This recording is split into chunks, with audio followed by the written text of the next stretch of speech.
Hi everyone, and welcome back to week 6 of our exam countdown with TheMathsTutor.ie. So hopefully you're finding these videos helpful with your revision plan, and as always, our full members, you will have access to a wide range of videos and notes from the website.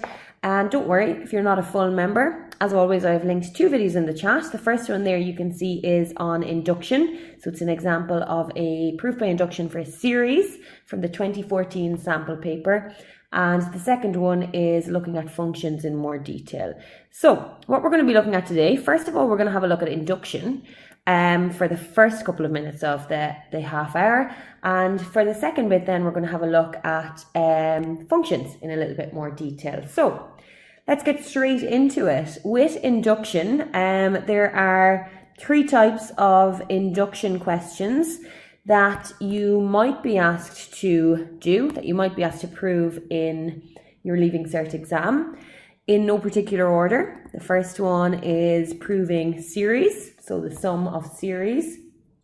The second one is for inequalities, so we might be asked to prove a certain inequality is true for all values of n. And the third type is factorizing or factor, so proving that a certain expression is divisible by a certain number, or that a certain number is a factor of a expression. Okay, so I'm not going to have time to go through all 3 of them today, but what I am going to look at is I'm going to look at an example on factors. Okay, so just before we start, I'm just going to write down for you, and you might need to want to take note of these. I'm just going to write down basically the 3 steps in our proof by induction. Our first step is proving that the statement or the expression is true for n equals 1. Now, it's normally n equals 1, because normally in the question it will say that n, or whatever the variable is an element of the natural numbers. And the natural numbers, the smallest natural number there is 1. Okay, again, it will depend on the question, but normally we'll start by proving the statement is true for n equals 1. Our second step is to assume that the statement is true for n equals k. So what that basically does, we assume, because we've proven it in step 1, in step 2 we're assuming that it's true for any natural number basically. Simply, with induction, because we have proven that it's true in step 1, then we can assume that that holds for any natural number. And in our step 3, which is probably the most important step and where you pick up your last couple of marks in an exam situation, we prove that the statement is true for n is equal to k plus 1. Okay, where k and k plus 1 just stand for numbers. So basically, in step 1, you're proving that it's true for n equals 1. And if that's true, we assume that it's going to be true for n equals 2, for example.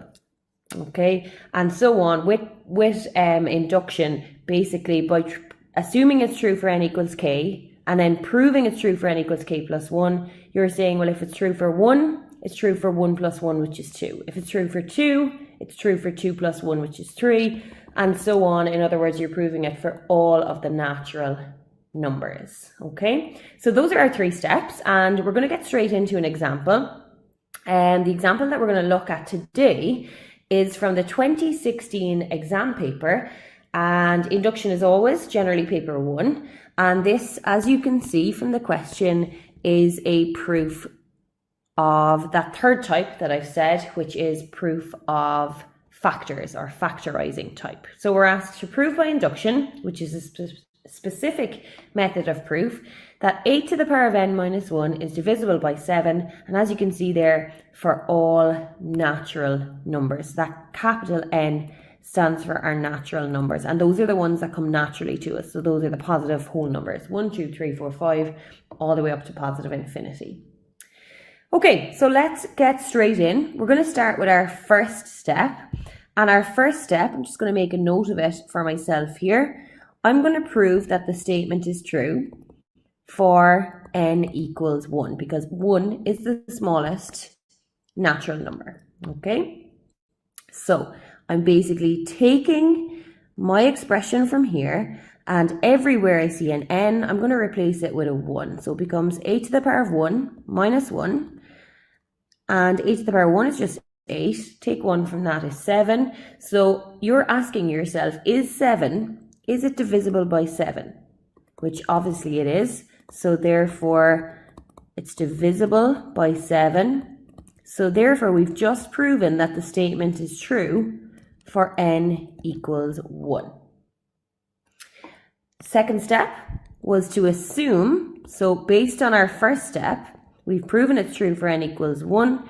We're now going to assume that it's true for n equals k, where k is just any number. So our assumption is that 8 to the power of k, replacing n with k, minus 1 is divisible by 7. And if it's divisible by 7, well then it's just going to be equal to 7 times this a, where a is just purely a constant.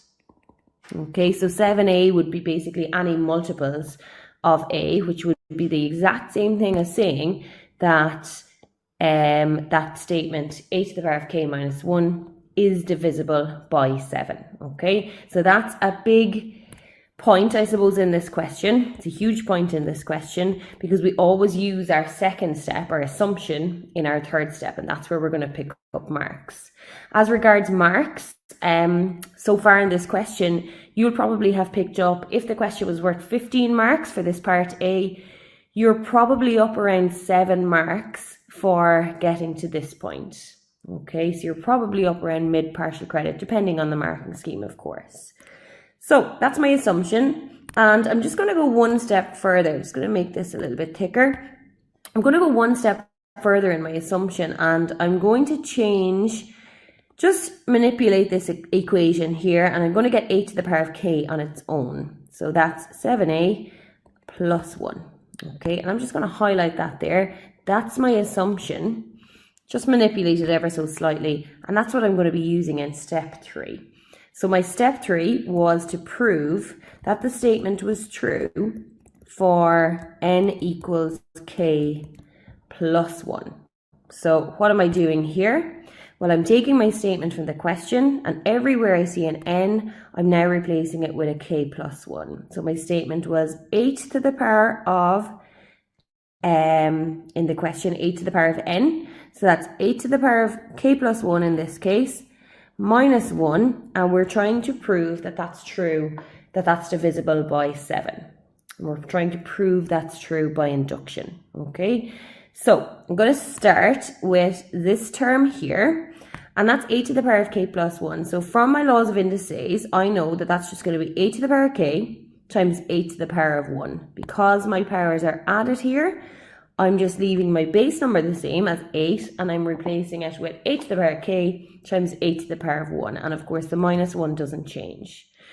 8 to the power of 1, well, that's just 8, and that's multiplied by 8 to the power of k, and my minus 1 doesn't change. So all I've done from this step to this step is I've basically moved this 8 out in front here, okay? So it becomes 8 times 8 to the power of k. Now, see this 8 to the power of k here? I'm going to go back up here to what I highlighted in step 2, and I'm going to use that substitution. So I know from this step that 8 to the power of k is equal to 7a plus 1. We're assuming that's true from step 2. So I'm going to replace my 8 to the power of k down here with 7a plus 1. Everything else stays the same. This 8 to the power of k just gets replaced with 7a plus 1. So if I get rid of the brackets here, I'm on the wrong colour. 8 times 7a, well, that's just going to give you 56a. 8 times 1 is 8, and minus 1 out the end. So that gives me 56a plus 7. Now, looking at it, we know that that's definitely divisible by 7. But just to be sure, I'm just going to bring it up here, and I'm going to factor out a common factor of 7. So I'm taking 7 outside the brackets, and I'm going to be left with 8a minus 1 inside the brackets. So what we've ended up with, this expression here, is something that's definitely divisible by 7. Divisible by 7. Okay, so that's definitely divisible by 7. So we've just proven that the statement is true for n equals k plus 1. So to finish off, we're just going to say, therefore, the statement is true for n equals k plus 1. And because we've done our 3 steps of induction, we can simply say, therefore, by induction, so we've just satisfied the steps for proof by induction, 8 to the power of n minus 1 is divisible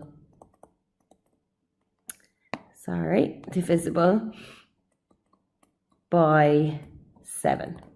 Okay, and that could be your concluding statement at the end.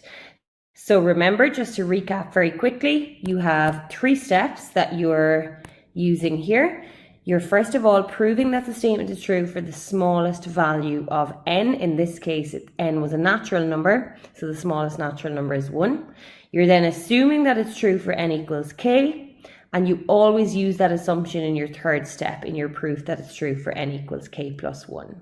Okay, so that's just an example of one of the types of induction that can come up. That's our proof by induction for factors. But as I mentioned up here previously, there's also series and inequalities that can be asked for induction as well.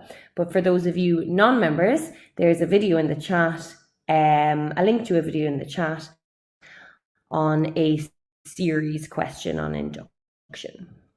Okay, so moving on then, the second part of this week's exam countdown was on functions. So we're just going to go through very quickly a couple of things to do with functions, so a couple of the notation type things with functions, and then we're going to have a look at some various exam questions to do with functions as well. So first of all, and we're going to base some of our notes at the start here, we're going to base them on this function at the right hand side, so this one over here, and you can see there the function is y is x squared minus x minus 2. So if we have a look, it's a quadratic function because the highest power of x is a 2, and it is a u-shaped function because that's a positive value of x squared at the start. So first thing you will notice in functions, they often use this notation f of x, and sometimes people get quite confused with it, but basically this is just telling me that f is my function, that's the function's name. Okay, sometimes they'll use g of x, sometimes they'll use h of x, and that's just the name of the function, and the x in the brackets just tells you that that's the variable in this particular function, and 9 times out of 10 your variable is going to be x. Okay, so f of x is just another name for y. So in this case, I could say that my function x squared minus x minus 2, I could call it y, or I could call it f of x. It's exactly the same thing. So everywhere you see an f of x, it can be replaced with a y. It's exactly the same thing. The second thing, sometimes you're going to be asked to find the roots of a function. So what are the roots of a function? Well, we mentioned this a couple of weeks ago. Your roots are basically just your solutions to that equation. So if we think about what this equation says, it says f of x equals 0, and we've just said previously that f of x and y are exactly the same thing. So we're looking for the solutions to the equation where y is 0. Well, here's my y. That's my function. So really all we're looking for is the solutions to this equation. X squared minus x minus 2, and in this particular case where that's 0. That should be very, very familiar to you. That's just a quadratic equation. And algebraically, you will solve that using either minus b formula or by factorizing. So your guide number, if you like. Okay, and it should always give you 2 values of x because your highest power of x is 2. Visually, because we have a drawing or a diagram of the graph over here, we can look at where our roots of f of x are visually. So f of x, remember, is y, and there's my x-axis. In other words, that's the line where y is equal to 0. So all we're looking for are the points on the graph, so here and here, where that graph, where that function crosses the x-axis. So in this case, the answer to this question would be your values of x, or your roots, are x equals -1 and x equals 2. So like I said, we can either do it algebraically by solving this equation up here, minus b, or factorizing, or we can literally just look at our function, look at our graph, and see where it visually crosses the x-axis. Another thing that we might need for functions that's quite important is our maximum or our minimum point. So again, I start with visually here, but on a U-shaped graph, you're only going to have a minimum point. So visually, it's the bottom of the graph. And if you wanted to know the x-coordinate of that point, you would simply just extend your line up to the x-axis. It's looking at about a half. Visually, you're not always going to get exactly accurate answers, and it's looking to be slightly smaller than -2 on the y-axis. Algebraically, for your maximum or your minimum point, you will hopefully remember that at your max or at your min, your derivative, dy dx, or f dash x, whatever notation you're using, should be equal to 0. Okay, so you would simply take your quadratic function from here and you would differentiate and let your derivative equal to 0 and solve as normal. So always, if you have a diagram and if you have the function, you can always solve these questions or answer these questions in two ways. You can do it visually by looking at your graph, or you can often do it algebraically as well. Algebraically obviously being the more accurate way. And the last thing that we might be looking at, we're going to have a look at an exam question in a second, is maybe a random point on the function. So I'm just going to pick this point up here, which is the point x coordinate 3 and y coordinate 4. If you're told that that's definitely a point on the function, well then what it should do is it should, as we say, satisfy the function. It should satisfy f of x. What do I mean by satisfy? Well, basically, if we sub 3 in this case, everywhere we see an x, and we sub 4 in everywhere we see a y or an f of x, because they're exactly the same thing, everything should balance, because that point, as we can see visually, that point definitely lies on the function.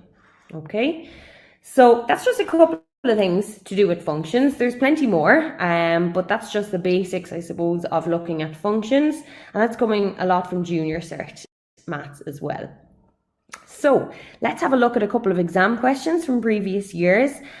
And you're going to notice with functions exam questions, functions generally is not a standalone question on the exam.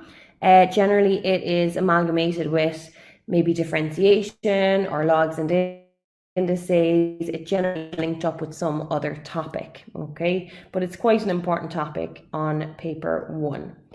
So we're going to start off with 2020, paper 1, and this is question 3. We're just going to have a look at part A of this question to start with.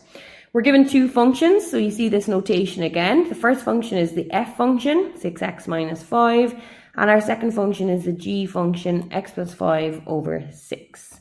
And what it's asking us to investigate, so to check basically, is if this is equal to this. So what does this notation mean, first of all? So I'm going to start with the left-hand side. We have f after g of x. So if I was reading it, that's how I would read it. F after g of x. And similarly, on the right-hand side, we have g after f of x. Okay, another way that could be written, this could be f, and they sometimes use this circle of g of x, and this could be g after f of x. But they both mean exactly the same thing. So these two and these two here are exactly the same. Okay, what does it mean? Well, it basically just says exactly, or it does exactly what it says, f after g of x. It means that we start with g and then we do f afterwards. And on the right hand side, we start with f and then we do g after f. So g after f of x. So these are what we call composite functions. So it's a composition of functions. Okay, in other words, they are basically two functions, one within the other. So let's make a start in answering the question. We're going to start on the left hand side here and we're going to work out what f after g of x is. So as I said, we start and we basically read from the inside out. Sorry, I'm on the wrong pen. So we read from the inside out. We're going to work out g of x and we're going to take that and we're going to put it into f of x. Some of you might be more visual learners, I suppose, and visually this diagram tends to help. We start with an input, x, we put it into the g function first, so we put it in there, and when you put an input into a function is just like a machine. It gives you an output, so think of it like a washing machine. You put something in, you get something different out, and whatever we got out, we're going to put that straight into the f of x function. Over here on the right hand side, we're going to do something similar. We're going to start with our x, but we're going to put it into the f of x function first, and then whatever we get out, we're going to put that straight into the g of x function. So essentially you're reading from right to left here. So starting with x, our input, and we're going to put it into the g of x function. So I'm taking the g function, I'm putting x in as my input, and that just gives me x plus 5 over 6. Now this is what we consider our output. So what are we doing with that? Well, we're putting that straight into our f of x function.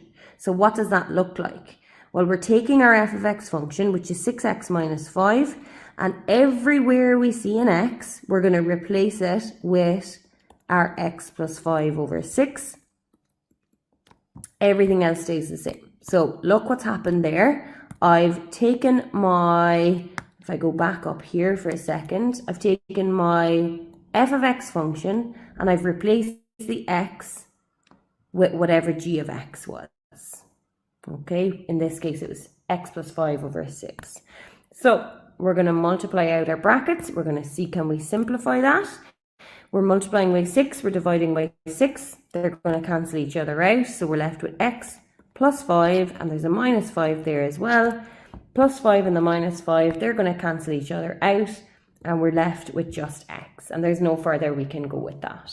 Okay, so what have we done following this? We've started with our input, we've put that into g of x, and we've taken our output and we've put that into f of x. We're going to do similar over here on the right hand side, but this time we're starting with our input and we're starting with our f of x function. So f of x is 6x minus 5, and all we're doing is we're taking that as our output. So here's my output, and I'm going to put that into the g of x function. So my g of x function becomes, instead of x, it's going to be 6x minus 5 plus 5 over 6. So what have I just done there?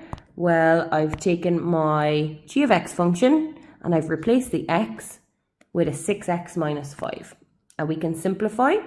On the top line, we get 6x minus 5 plus 5, and on the bottom line, it's 6.